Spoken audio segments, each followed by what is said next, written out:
Assalamualaikum warahmatullahi wabarakatuh. Nama saya Intan Nur Jamilah, NIM 52. Kali ini saya akan presentasikan tentang analisis pemasaran dan perilaku konsumen terhadap komoditas buah siwalan. Sebelumnya, riset pemasaran itu apa sih? Nah, riset pemasaran itu fungsinya untuk membantu menganalisis tentang apa sih masalah yang terjadi di pasar sekarang, terus bagaimana sih cara mengatasinya, peluangnya itu apa saja. Sementara untuk perilaku konsumen, itu dapat membantu konsumen dalam memahami sebuah keputusan dalam pembelian suatu produk, serta membantu penjual dalam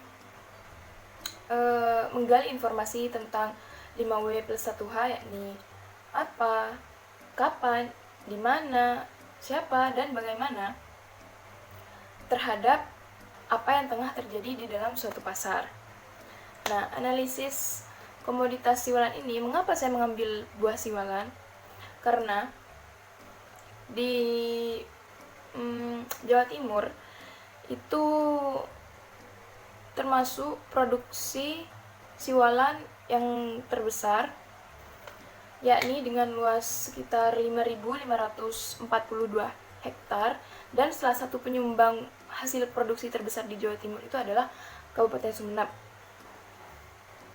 Selain itu, buah siwalan juga mempunyai banyak fungsi dan manfaat, mulai dari buahnya yang bisa dimakan, kemudian air niranya sebagai gula merah, dan daun dan juga kulit luarnya itu bisa dibuat sebagai handmade ataupun kerajinan tangan. Untuk rancangan awal dari riset pemasaran ini, saya ajukan beberapa pertanyaan kepada penjual buah siwalan keliling yang mayoritas itu penjualnya lansia.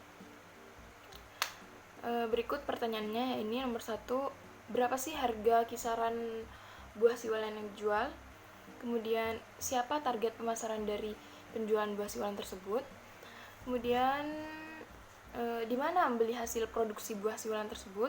Kemudian, bagaimana strategi menjual produk hasil siwalan tersebut? Kemudian nomor 5, apa saja sih permasalahan yang dihadapi selama menjual buah siwalan? Dan bagaimana kemasan dari buah siwalan yang Anda jual? Dari riset data yang saya lakukan dengan mengajukan pertanyaan kepada penjual buah siwalan keliling, diperoleh tabulasi data sebagai berikut, yakni dengan ukuran kecil dan besar, harga kisaran 3.000 per bungkus dan 5.000 per bungkus. Untuk target pasarnya dari semua kalangan, baik laki-laki maupun perempuan. Kemudian untuk asal komoditasnya itu mayoritas hasil panen sendiri. Dan strategi pemasaran yang dilakukan itu dengan mereka berjualan keliling dengan menggunakan itu bakul yang biasanya dipikul. Terus kemudian permasalahannya adalah harga buah yang relatif murah dan tidak tahan lama alias cepat busuk. Sementara untuk terakhir itu ada kemasan, yakni dengan menggunakan plastik dan mika. Nah, berikut kombinasi stimulus dari analisis riset pasar dan perilaku konsumen terhadap komoditas buah siwalan yang saya lakukan terhadap 10 responden melalui Google Form. Nah, dari data tersebut, saya menggunakan analisis conjoin dengan perincian, yakni kemasannya menggunakan plastik mika, harga 3.000-5.000, kemudian untuk ukuran besar dan kecil. Mengapa analisis conjoin? Karena untuk mengetahui kegunaan dan preferensi konsumen terhadap suatu produk, di mana konsumen itu menilai dari segi kegunaan dan kepentingan relatif dari produk yang akan dibeli. Nah, hasil dari tabel korelasi analisis conjoin, yakni pada Pearson's R dan Kendall-Stauss sebesar 0,01 dan 0,07, yang mana artinya ini dianggap valid karena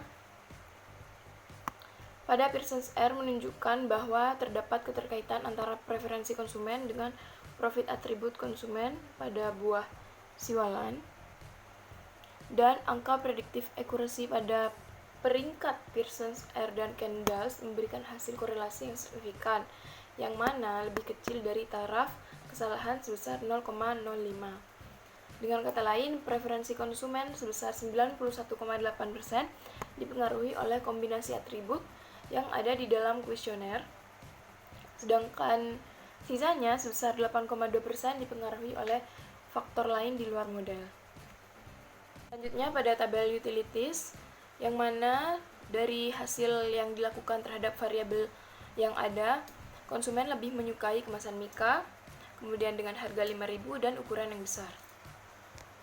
Selanjutnya pada hasil tabel info dan values, dengan nilai kemasan sebesar 82,281, dengan harga nilainya sebesar 10,656, dan ukuran sebesar 7,03, yang mana dari tabel info dan values tersebut nilai kepentingan masing-masing atribut yang menjadi pertimbangan preferensi konsumen dalam beli buah siwalan, tingkat atributnya itu yang tertinggi adalah kemasan, kemudian yang kedua adalah harga, dan yang terakhir itu adalah ukuran.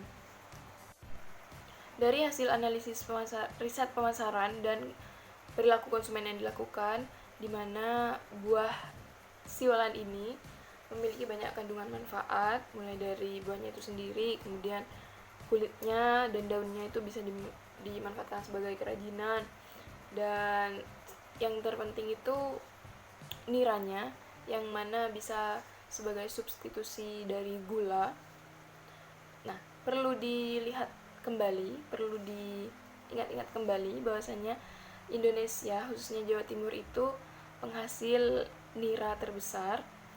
Namun sampai saat ini masih belum banyak dilirik, ataupun masih tidak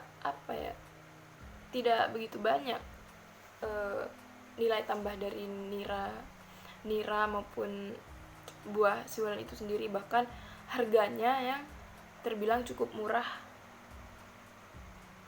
itu sangat tidak relevan sekali. Nah, dari hasil analisis conjoint yang dilakukan, yang mana menunjukkan keterkaitan antara preferensi konsumen dengan profil atribut, yakni kuesioner yang saya ajukan pada konsumsi buah siwalan, yakni dengan melihat kemasan, kemudian harga, kemudian dengan ukuran, dengan taraf kesalahan sebesar 0,05%, ya, dan lebih kecil dari itu, maka hasil dari penelitian ini itu dianggap valid. Dan sekian presentasi dari saya, kurang lebihnya saya mohon maaf. Saya harap kedepannya pemerintah maupun masyarakat bisa lebih memperhatikan terkait keunggulan dan potensi yang dimiliki oleh komoditas siwalan tersebut, dengan menciptakan produk nilai tambah baru maupun dengan peningkatan kualitas dari buah siwalan tersebut. Akhirnya dari saya, Allahul muwaffiq ila aqwamit thoriq. Wassalamualaikum warahmatullahi wabarakatuh.